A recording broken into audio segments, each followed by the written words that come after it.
Hello everyone. For your week 4 assignment, you're going to create a poster presentation on the research that you peer reviewed in the week 4 discussion, and that was peer reviewed in your previous courses, either EDU 694 or ECE 660. So you're going to revisit that research to create a poster presentation.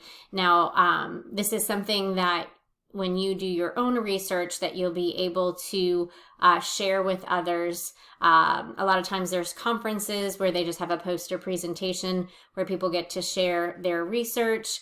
Oftentimes if you continue and on and pursue your doctorate, there'll be poster sessions available at graduation so that you can share the great research you've done with others. So again, what you're going to do is pull that research study that you peer reviewed and you discussed in week 4, and you're going to create a poster presentation.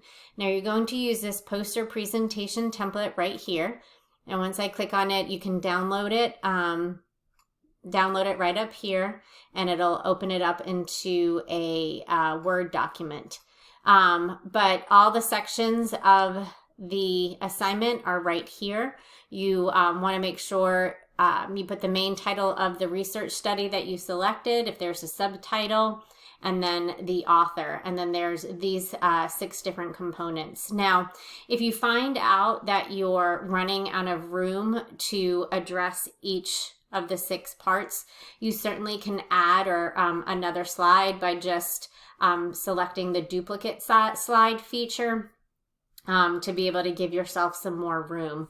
And so just be creative with this. You can certainly move things around, but you just want to make sure that it's a well-organized poster presentation. The other thing that some students ask is about the acknowledgement. So under the acknowledgement section, you will put the original researcher and anyone else you wish to thank.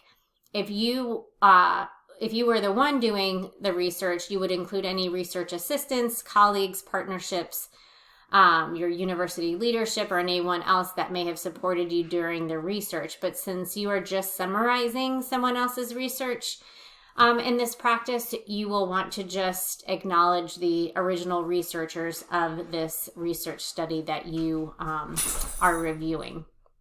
So just wanted to get that out there. So let's kind of review the different parts of this assignment. So part 1 is that poster presentation. Again, using this template, you're going to provide an introduction, about 100 to 200 words that interests your audience in the issue or question of the study while using minimal background information and definitions. So essentially, what could you write to get people who are coming to look at the various posters to get them interested in reviewing the particular study? So what could you write there in that section to get the audience interested in coming to review your poster?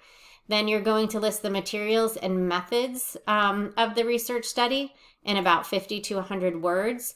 Be sure you describe the procedure used in the study to collect data.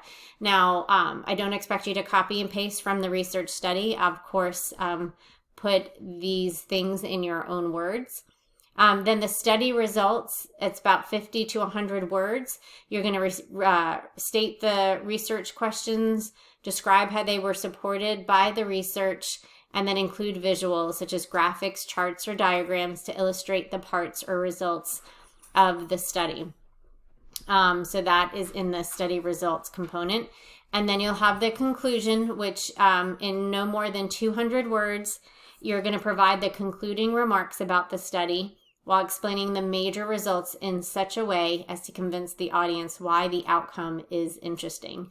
Describe the relevance of the findings to the field of education and beyond. Why is it important for us to know? And then describe other directions this study could lead to. So it's additional research that could happen as a result of this study. And then summarize the changes you would make to the study if you were the researcher of the study.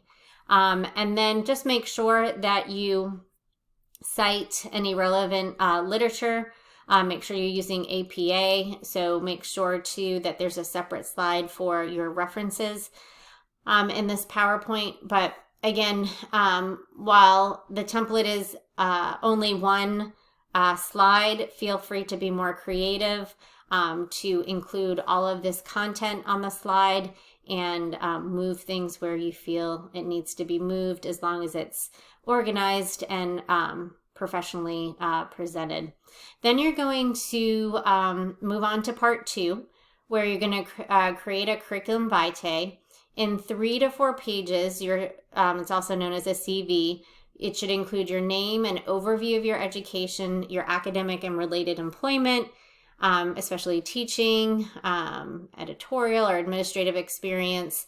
It could just also be anything that you currently have experience with, your research projects or research interests, and departmental and community service. And so that should be no longer than 3 to 4 pages. And then you're going to create a cover letter. It should be, your cover letter should never be more than 1 page. And it should include a heading, introduction, argument, and closing. And I will provide additional guidance in the announcements to help support you if you've never done that. If you've already created a curriculum vitae for other courses, you can certainly go back to that and use that, make any necessary revisions to ensure it encompasses all the components. And likewise, if you created a cover letter in another course, you can use that as well. And then just make sure you adhere to the written communication expectations. Make sure you're using proper APA formatting. Take the time to proofread your work. Use Grammarly. Read your assignments out loud. That's another great way to catch any mistakes. So the page requirement, you're obviously going to have your poster presentation template that you have to use. And then your CV and cover letter should be no more than 4 to 5 pages. So again, the CV should be 3 to 4, and then that 1 additional page for the cover letter. And then for the source requirement, you have to have at least 3 scholarly sources in addition to the course textbook. So that means I should see 4 different citations. And so that might come, that will primarily come from your part 1 of this assignment. So be sure that you review the grading rubric to see this is what I'm using to evaluate your work. I highly encourage you to click on this document, look at it, grade yourself to see how you think you might have performed. It'll also give you some guidance in areas that you might have to improve upon before you submit. But if you have any questions, don't hesitate to reach out.